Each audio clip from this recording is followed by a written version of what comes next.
네, 행복한 안식일입니다. 네, 네, 여러분 한 주간 아주 고단하셨죠? 네, 이 안식일 하나님이 주시는 쉼과 축복과 평안이 여러분 모두에게 함께하기를 진심으로 바라겠습니다.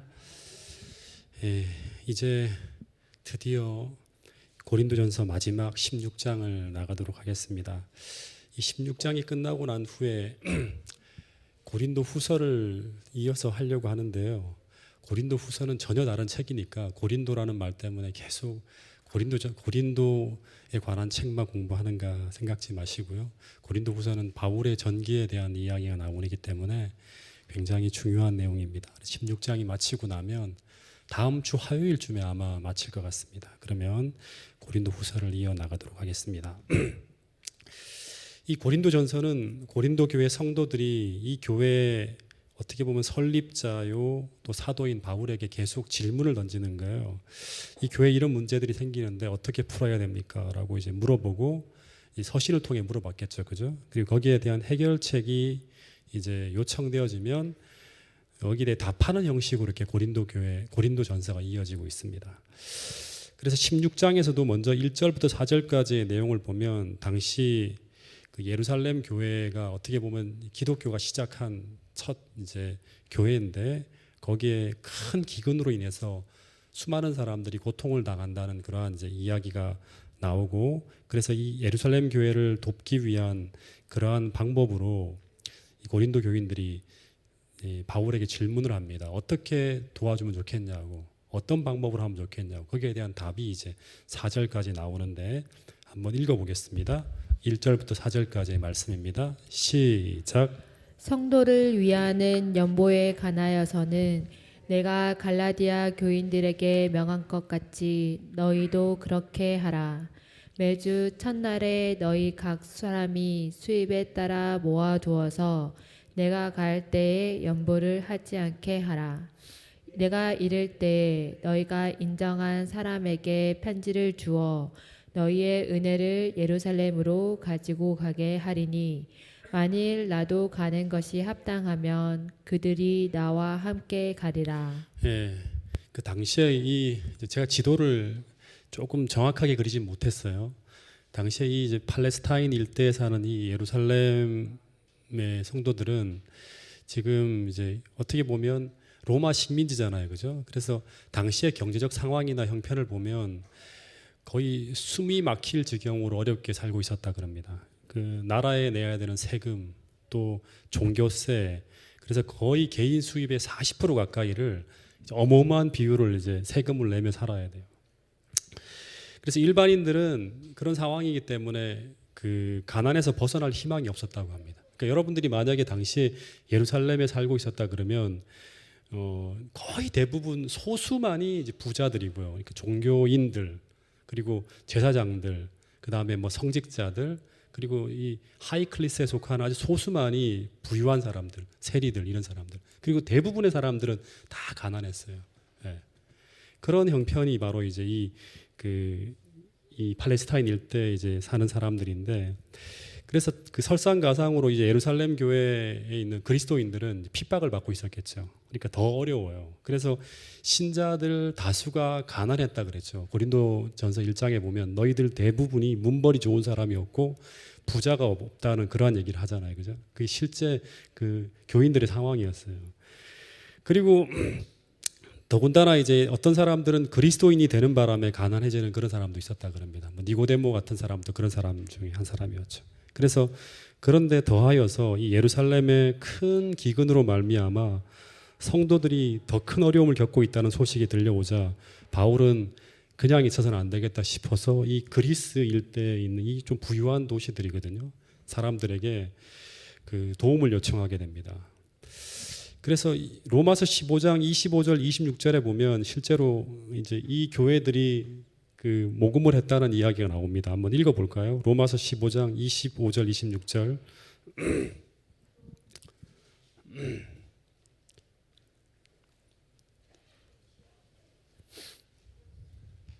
자, 읽어보겠습니다.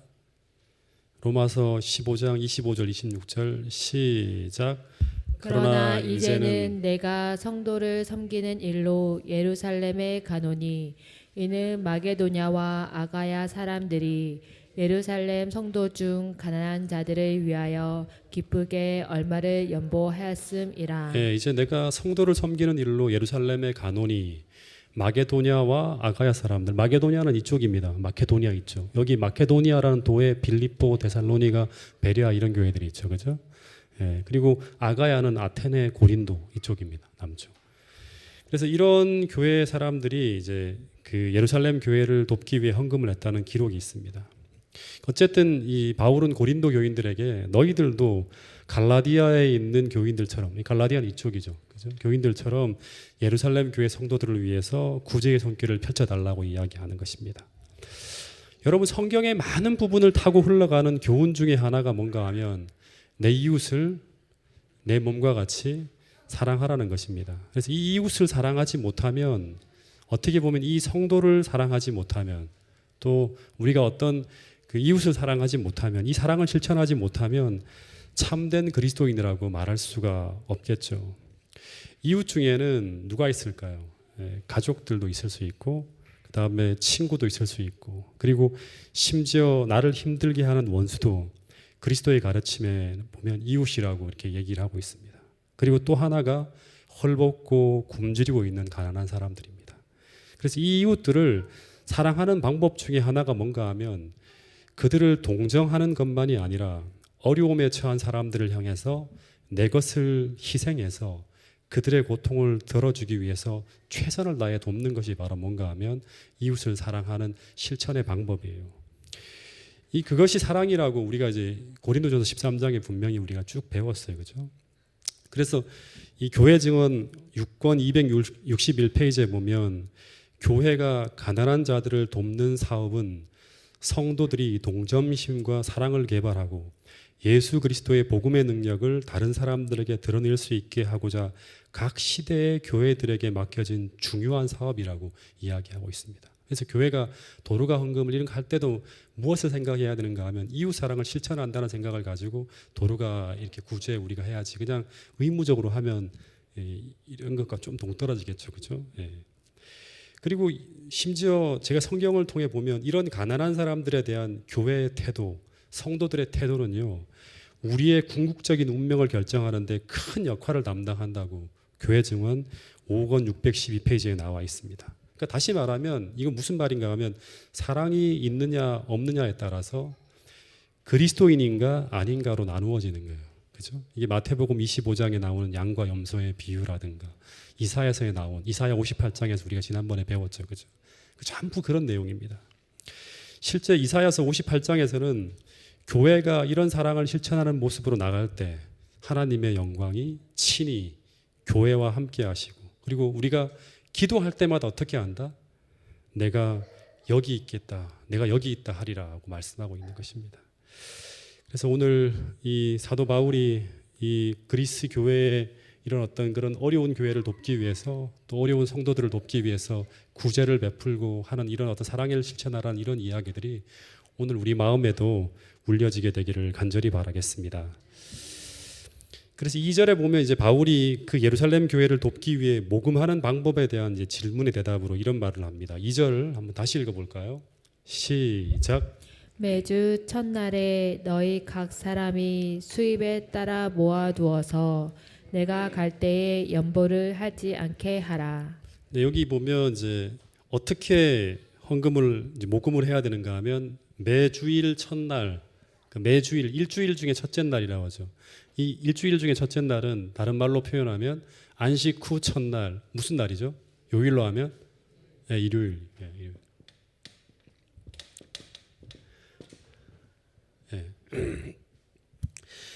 이 성경 구절을 가지고요, 일요일 교회 이제 성경 주석을 보면 초기 교회 시대의 성도들은 안식 후 첫째 날인 일요일에 주님의 부활하신 날을 기념하여 모이는 습관을 가졌다는 근거로 아주 되고 있는 성경절 중에 하나가 바로 이겁니다.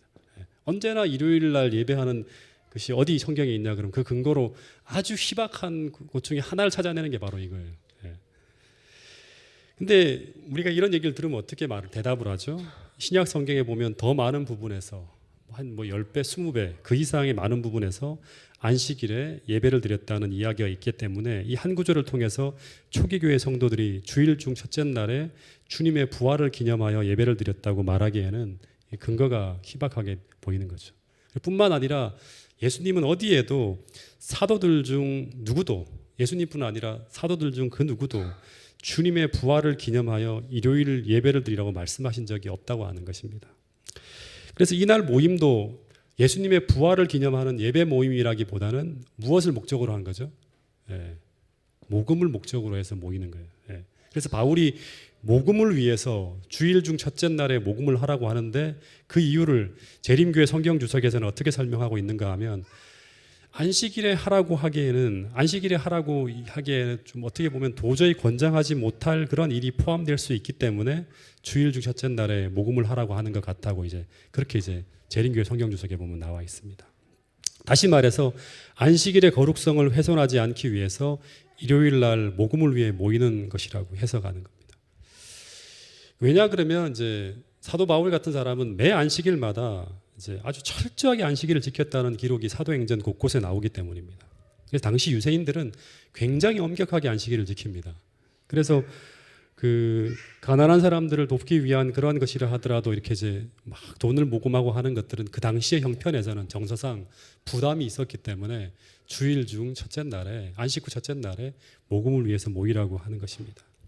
그래서 이 성경절은 예루살렘의 가난한 신자들을 돕기 위해 어떻게 보면 돕기 위한 계획을 조직적으로 세우라는 권고이지 이 성경절에는 안식 후 첫째 날인 일요일의 신성성을 부여하는 어떤 문구나 어떤 내용이 들어있지 않다고 하는 것이 우리가 꼭 기억해야 될 그런 내용입니다.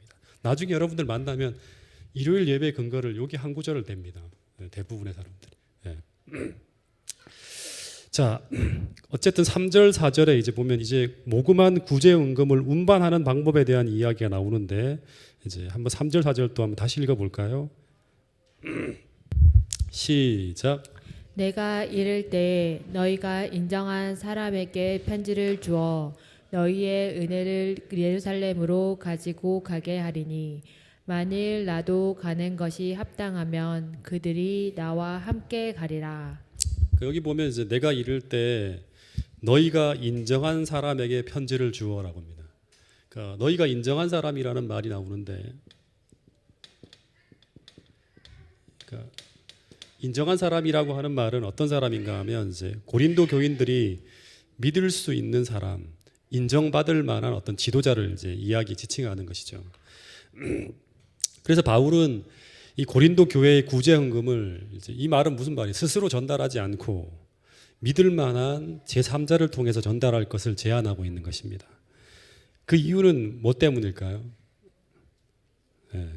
첫 번째는 목회 활동이 바쁘기 때문일 수도 있고, 또 하나는 이 돈을 취급함에 있어서 사역자가 오해를 사지 않기 위해서입니다.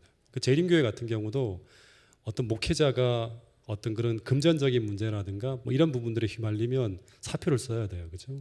그런 것처럼 사도 바울 같은 경우도 모금을 하게 되면 여러 가지 혹시라도 오해가 생길 수 있기 때문에 사역자가 직접 감당하지 않고 믿을 만한 사람들, 인정한 사람들, 그런 사람을 통해서 전달하라고 이야기하는 것입니다.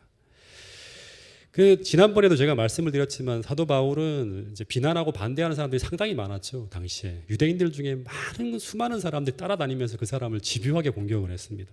근데 그 반대하는 사람들의 이야기들 중에 하나가 뭔가 하면 사도 바울은 돈 때문에 선교를 한다, 이런 어떤 비난을 받았어요. 그래서 그 오해를 피하기 위해서, 다시 말해서 복음의 순수함이 오해되어지는 것을 막기 위해서 바울이 어떻게 하죠? 내가 교회마다 이렇게 뭔가 사역을 하면 뭔가 그 자기의 생계를 그 교회가 책임을 주기도 하지만 그런 오해를 피하기 위해서 심지어 무슨 일까지 하는가 하면 장막 깁는 일까지 하면서 스스로 생계를 유지해서 목회를 하는 사람이 바로 바울이었습니다. 그러니까 더 하겠죠, 그죠? 이런 부분에서 3자를 통해서 보내겠다고 하는 거예요. 그런데 그럼에도 불구하고 만일 내가 가는 것이 합당하면 그들이 나와 함께 가리라고 합니다. 이 의미가 뭔가 하면 금액이 혹시나 너무나 크거나 또 대표자들과 함께 가는 것이 더 현명하다고 생각되어진다 그러면 사도 바울은 그럼에도 오해를 산다 하더라도 내가 동행하겠다라고 이야기하고 있는 것입니다. 그러니까 이제 이 사람들이 이제 고린도 교회 교인들이 거액을 모금해서 이렇게 이제 예루살렘으로 가지고 간다. 그러면 사람들이 어떤 생각을 하는가 하면 이거 어떤 목적을 가지고 이 큰 돈을 보냈지? 뭐 이런 어떤 이야기라든가 어떤 의문이나 의심이 생기지 않도록 그 헌금이 오직 순수한 구제 헌금임을 보증하기 위해서 사도 바울이 직접적으로 여행할 수도 있다고 얘기하는 것입니다. 근데 어떻게 했죠? 이 돈을 가지고 어떻게 했죠? 거액의 모금이 됐는데 이 돈을 가지고 사도 바울이 갔습니까? 안 갔습니까? 사도행전 공부했는데 사도행전 20장 4절에 보면 각 지역교회 헌금 전달자들과 함께 동행해서 예루살렘으로 들어갑니다. 그리고 난 후에 돌아가서 거기서 2년간 옥살이를 하게 되죠. 붙잡혀가고. 그런 이야기들을 우리가 다 배웠습니다. 어쨌든 5절, 6절에 보면 이제 바울의 여행 계획이 이제 언급되어지는데 어떻게 갈 건지를 이제 얘기하는데 한번 읽어보겠습니다. 5절, 6절 시작. 내가 마게도냐를 지날 터이니 마게도냐를 지난 후에 너희에게 가서 혹 너희와 함께 머물며 겨울을 지냈을 또하니 이는 너희가 나를 내가 갈 곳으로 보내어 주게 하려 함이라. 예, 그래서 사도 바울이 이 고린도 전서를 쓴 곳이 어디죠?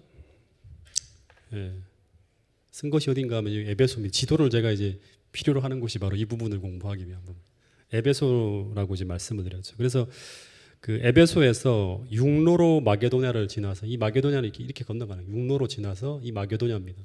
여기를 거쳐서 너희에게로 이 고린도까지 가려고 하는 이제 계획을 세웠죠. 예. 근데 이제 본래 여행 계획은 이렇지 않았어요. 본래 여행 계획은 이제 8절에 보면 에베소에서 오순절까지 머문 다음에 해로를 통해서 바닷길로 해서 직접 고린도로 가는 거예요. 예. 그래서 고린도에서 다시금 마게도냐를 들렸다가 다시금 너희에게로 가겠다고 하는 게 원래 계획이었습니다. 예. 그리고 난 다음에 여기서 이제 예루살렘으로 돌아가는 계획이 이제 원래 사도 바울의 계획이었습니다. 고린도후서 1장 16절을 한번 볼까요? 그 다음 고린도후서 1장 16절. 16절에 보면 너희를 지나라고 하죠. 그죠? 16절. 너희를 지난다는 말은 에베소에서 바로 해로로 육로가 아닌 해로로 너희를 지나서 고린도로 가는 거죠. 그죠? 너희는 고린도니까.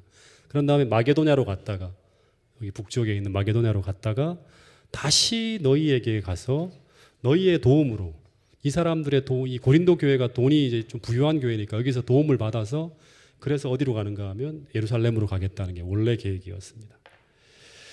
그런데 사도 바울이 이 계획을 변경해서 마게도냐를 먼저 거친 다음에 그런 다음에 이제 고린도로 간다고 하는 것입니다. 왜 그럴까요? 그 이유는 고린도에 엄청나게 많은 문제들이 있는 거예요. 고린도가 굉장히 중요한 교회인데 그 교회에 너무나 많은 문제들이 있었기 때문에 그저 여기 들렸다가 지나가는 길에 잠시 들렸다고 가는 것이 아니라 아예 겨울을 같이 보내면서 겨울에는 이제 항로가 여행이 어렵다 그럽니다. 겨울을 같이 보내면서 이 고린도 교회의 모든 문제들을 해결하려고 이제 생각을 한 것이라 그럽니다. 그래서 7절에 보면 이런 말을 하죠. 고린도전서 15장 7절. 지나가는 길에 너희를 보기를 원하지 아니하노니. 원래는 지나가는 길에 잠깐 보려고 했는데 계획이 바뀌었다는 것입니다. 그런데 이것도 만일 주께서 허락하셔야지만 얼마 동안 너희와 함께 머물기를 바람이라고 얘기합니다. 제가 여기서 좀 많이 생각한 구절이 하나 있는데 본문에 보면 이제 바울의 이제 이야기들 속에 항상 등장하는 게 뭔가 하면 내가 항상 이런저런 계획을 세워놓고 있지만 주께서 허락하시면이란 말이 계속 등장합니다.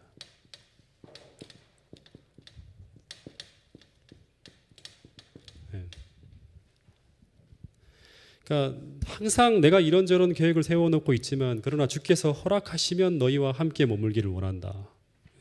주께서 허락하시면 이 문구가 어떻게 보면 제가 생각할 때 신앙생활에 있어서 이 전제가 우리 모두에게 굉장히 중요한 전제라는 생각이 들어요.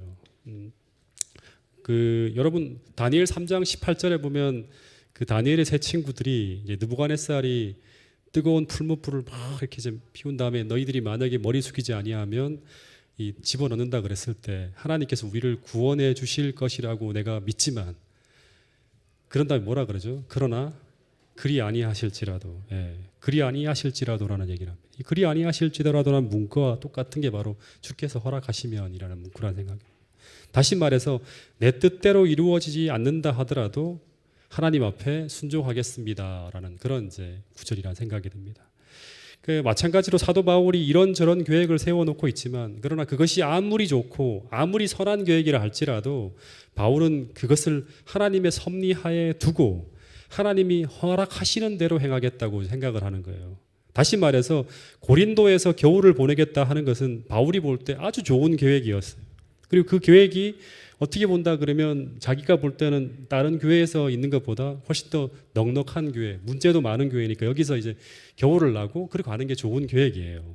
그러나 그 계획도 하나님의 뜻에 일치해야 온전히 선한 계획이 될 수 있다고 하는 것입니다. 왜냐하면 언제나 하나님은 내가 생각하는 것보다 더 좋은 계획을 가질 수도 있다고 하는 거예요. 그래서 하나님의 일을 우리가 할 때 무엇보다 먼저 중요하게 우리가 생각해야 되는 것은 무엇인가 하면 성도들의 능력도 아니고 지혜도 아니고 저를 포함해서 우리 모두가 하나님 앞에 순종할 수 있는가 없는가 하는 거예요. 이것이 사도 바울의 사역을 그토록 빛나게 하였던 것이라고 저는 생각합니다. 사도 바울이라는 사람이 굉장히 뛰어난 사람이었지만 그는 늘 하나님의 뜻 아래 자신의 뜻을 두고 그리고 하나님의 뜻이 무엇인지를 생각하면서 생애했던 사람이에요. 그래서 오늘 저도 마찬가지입니다. 제가 보기에 아무리 완벽하고 좋은 계획, 선한 계획이라 하더라도 하나님의 더 좋은 뜻이 있는지 없는지 헤아려 보며 기도하는 사람이 되어야 한다고 하는 것입니다. 그리고 언제나 하나님의 더 나은 길이 발견되면 언제나 저의 뜻을 쉽게 포기할 수 있는 그런 사람들이 바로 참된 그리스도인이라고 하는 것입니다. 여러분 주님 앞에 이렇게 겸손하게 하나님의 뜻을 물을 수 있는 저와 여러분들이 될 수 있기를 간절히 바라겠습니다.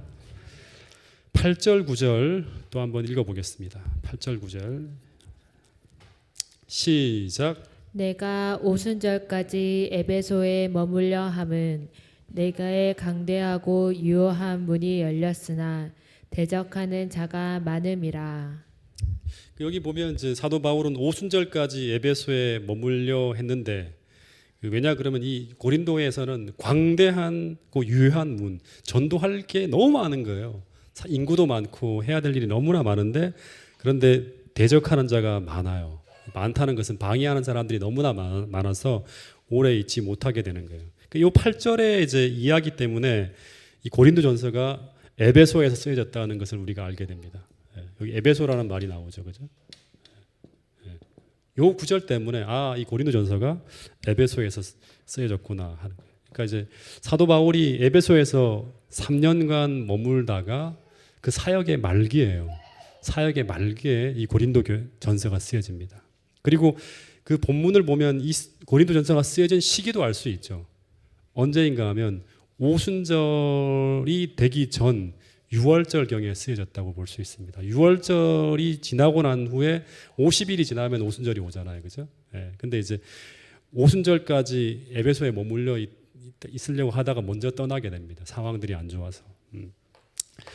그리고 이 본문에 보면 사도 바울은 그 보다 많은 전도의 기회를 얻기 위해서 에베소에 오래오래 머물려고 하는데 근데 이제 우리가 사도행전을 보면 사도행전 20장에 보면 이 에베소에서 사도 바울로 하여금 그 이곳을 떠날 수밖에 없게 만든 그런 대적하는 자가 많다고 했잖아요. 그죠? 어떤 사건이 벌어지죠?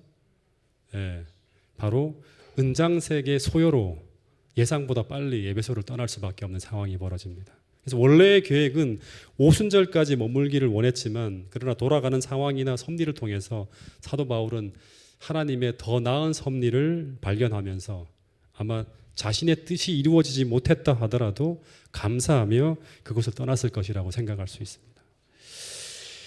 그래서 이제 사도 바울이 이 고린도 교회의 문제 상황이 상당히 심각함을 알고 있지만 이제 에베소에서 여러 가지 일들을 마무리하지 못해서 이제 본문을 보면 먼저는 사도 바울이 가기 전에 누구를 먼저 보내죠?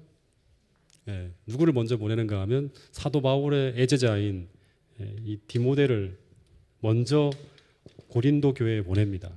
그래서 나를 대신해서 내가 디모데를 너희들한테 보내는데 아마 이 디모데를 보냄으로 말미암아 자기보다 먼저 이 교회의 모든 일들이 먼저 잘 문제들이 정리되기를 바랬을 것입니다. 그러면서 하는 말이 나를 대신해서 이 디모데를 보내니까 이 사람을 잘 대접하라는 이야기가 10절부터 12절까지의 내용입니다. 한번 읽어보겠습니다. 10절부터 12절 시작. 디모데가 이르거든 너희는 조심하여 그로 두려움이 없이 너희 가운데 있게 하라. 이는 그도 나와 같이 주의 일에 힘쓰는 자임이라. 그러므로 누구든지 그를 멸시하지 말고 평안히 보내어 내게로 오게 하라. 나는 그가 형제들과 함께 오기를 기다리노라. 형제 아볼로에 대하여는 그에게 형제들과 함께 너희에게 가라고 내가 많이 권하였으되 지금은 갈 뜻이 전혀 없으나 기회가 있으면 가리라. 예, 어쨌든 이 디모데가 바울을 대신해서 고린도 교회로 가요. 가는 길에 이제 사도 바울은 이제 이 디모데는 육로로 이렇게 가잖아요. 시간이 많이 걸릴 거예요. 근데 이제 편지는 상인들을 통해 해로로 가기 때문에 먼저 도착해요. 그러니까 디모데가 도착하기 전에 좀 잘 좀 대해달라고 부탁을 하는 편지를 보내는 거예요. 근데 또 한 사람이 나오죠. 이 고린도 교회에서는 디모데를 보내달라고 하지 않고 누구를 보내달라고 했는가 하면 여기 보면 아볼로를 보내달라고 했어요. 네. 그래서 이 사도 바울이 아볼로도 고린도 교회로 보내려고 하는데 아볼로가 뭐라 그러죠? 네, 고린도 교회에 갈 뜻이 없다고 이제 이야기를 합니다. 여러 번 요청을 했지만 갈 뜻이 없다고 얘기를 해요. 근데 여러분 이 아볼로가 누굽니까? 이 성경 제가 초창 고린도전서 1장 공부할 때 상당히 많은 이야기를 했는데 기억하시는 분들이 없습니까? 이 아볼로가 누구죠? 아볼로가 고린도 교회의 어떤 사람이죠? 고린도 교회의 입지전적인 인물입니다. 이 사람은 상당히 학문적으로 뛰어난 사람이에요. 사도 바울보다 훨씬 더 설교도 잘해요. 지식도 훨씬 더 많고 알렉산드리아 출신이에요. 그래서 상당히 영향력 있는 인물로 고린도전서 1장의 내용을 보면 고린도 교회 내에서 아볼로를 지지하는 파벌이 형성될 정도로 대단히 영향력 있는 인물이에요. 그래서 나는 아볼로파다, 나는 바울파다, 나는 베드로파다 막 이렇게 해서 이 고린도가 나누어지고 있었죠. 그래서 이 아볼로가 지금 어디 있는가 하면 이 아볼로가 사도 바울과 더불어서 에베소에 계속 같이 있어요. 예. 같이 있는 이유가 뭐죠? 고린도전서 1장 12절에 보면 교인들이 바울파, 아볼로파로 싸우고 있기 때문에 교회 분쟁을 피해서 에베소에 머물고 있는 거예요. 예. 그래서 고린도 교회 일부 형제들이 이제 바울에게 보낸 편지를 통해서 아볼로가 자신들을 방문하게 달라고 하게 해달라고 막 요청을 합니다. 이 사람의 설교도 더 듣고 싶고 이 사람이 필요합니다라고 막 이야기를 하는 거예요. 그런데 바울이 여러 번 아볼로에게 고린도 교인들이 방문을 요청하니까 가라고 얘기하지만 갈 뜻이 없다고 여러 번 거절하는 거예요. 이 모습을 통해서 우리가 무엇을 알 수 있는가 하면 당시 아볼로나 바울이나 모두 일체 경쟁심이나 시기심이 없고 모두 자신의 이익이나 명예 따위엔 관심이 없는 사람들이 바로 누군가 하면 초기 교회 지도자들이라고 하는 사실입니다. 오직 그들은 뭐만을 생각하는가 하면 사도 바울의 계속 생각은 뭔가 하면 이 사람들 전부 생각하는 게 잘못 썼네요. 하나님 나라예요. 하나님 나라. 하나님 나라를 위해서라면 모든 것을 포기할 수 있는 사람들이 바로 초기 교회 지도자들이었다고 하는 거예요. 이 정신이 바로 뭔가 하면 아무리 교회가 분열과 갈등과 혼란이 벌어진다 하더라도 그 모든 것을 쉽게 정리할 수 있게 만드는 그리스도인의 정신이었다고 하는 것입니다. 어쨌든 이제 사도 바울이 그러면서 이제 마지막 당부가 13절부터 이제 쭉 마지막까지 이어지는데 한번 18절까지 한번 읽어보겠습니다. 이 부분을 다 다루지는 못할 것 같아요. 자, 시작.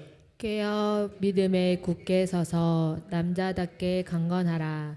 너희 모든 일을 사랑으로 행하라. 형제들아, 스데바냐의 집은 곧 아가야의 첫 열매요 또 성도 성기들을 작정한 줄을 너희가 아는지라. 내가 너희를 권하노니 이 같은 사람들을 또 함께 일하며 수고하고 모든 한 사람에게 순종하라. 내가 스데바냐와 부드나도와 아가이고와 온 것을 기뻐하노니 그들이 너희의 부족한 것을 채웠음이라. 그들이 나와 너희의 마음을 시원하게 하였으니 그러므로 너희는 이런 사람들을 알아주라. 예, 여기 인물들이 여러 사람들을 이제 그 이야기하는 것들은 이제 다음번에 좀 공부하기로 하고요. 먼저 사도 바울이 이제 마지막으로 고린도 교인들의 신앙생활과 관련해서 딱 두 가지 당부를 합니다. 이 부분만 공부하고 나머지 부분들은 다음 주 화요일 날 좀 다루도록 하겠습니다. 첫 번째는 뭐죠? 예, 깨어서 믿음에 굳게 서라고 합니다.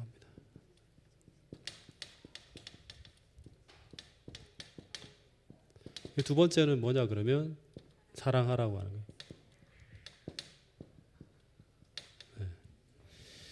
이 이제 깨어라는 말이 이제 깨어라는 말은 각성한다 뭐 이런 말인데 이 헬라어로 그레고레이터라는 단어를 씁니다. 근데 이 단어는 언제나 어디에 사용되어지죠? 깨어라는 말은 항상 이 종말에 관계되는 권면과 관련되어서 자주 등장하는 단어가 바로 깨다는 단어입니다. 예.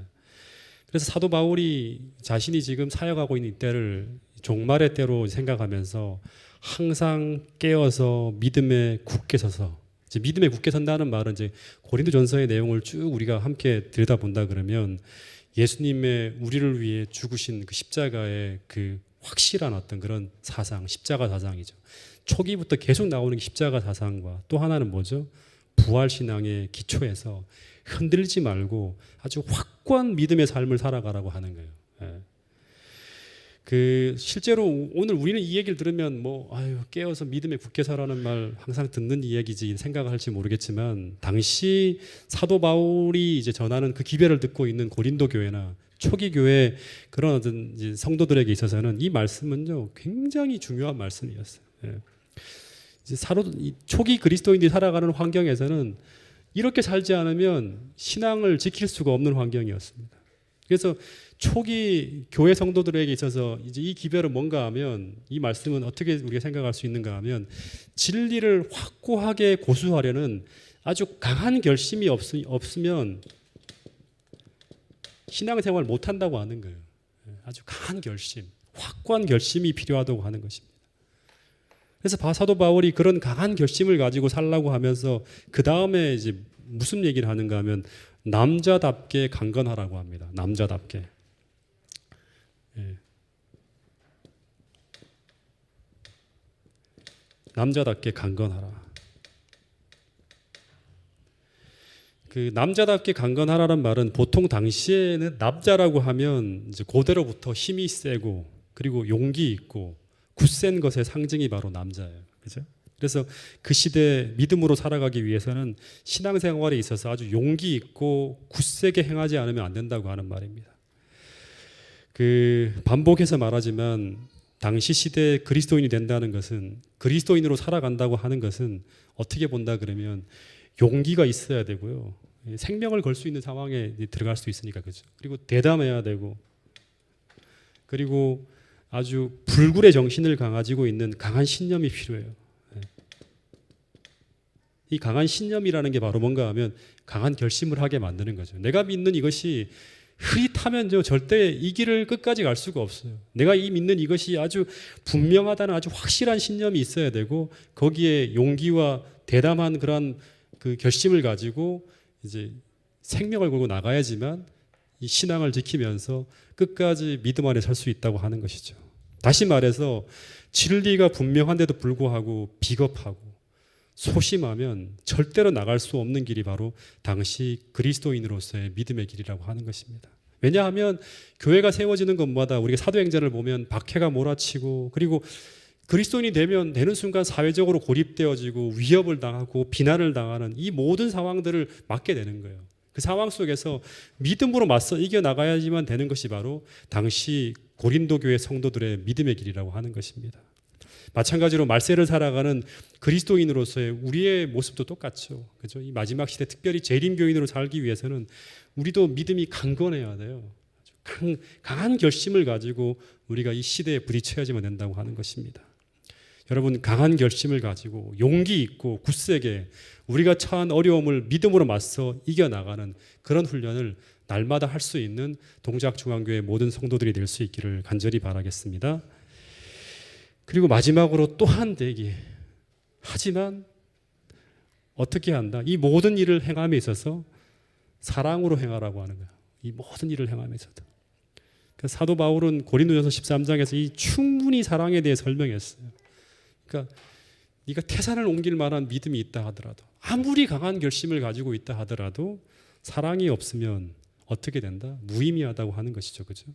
그 굳센 믿음의 행위도 모두 사랑 안에서 행하지 않으면 무의미할 수 있다고 하는 것입니다.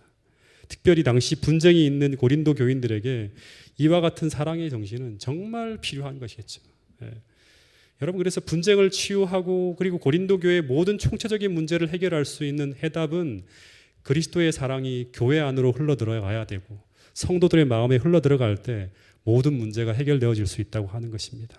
다시 말해서 하나님을 향한 최고의 사랑과 그리고 사람들을 향한 이타적 사랑이 결핍되어지면 모든 분쟁과 관련된 문제들이 있어서 교회는 절대로 자유로워질 수 없다고 하는 것이 성경의 이야기입니다. 마찬가지로 동작중앙교회 모든 성도들의 마음에 이 고린도 교회 이야기들을 우리가 함께 들으면서 정말 한없는 하나님의 사랑이 그리고 예수님의 그 십자가의 사랑이 우리 모든 성도들의 마음에 한량없이 부어져서 우리 모두가 하나가 되어서 이 진리의 길을 걸어갈 수 있는 저와 여러분들이 될 수 있기를 간절히 바라면서 오늘 말씀을 줄이도록 하겠습니다. 다음 주 화요일 날 이 고린도전서를 끝내고 다음 주 금요일부터는 고린도 후서입니다. 다른 책을 또 공부하도록 하겠습니다.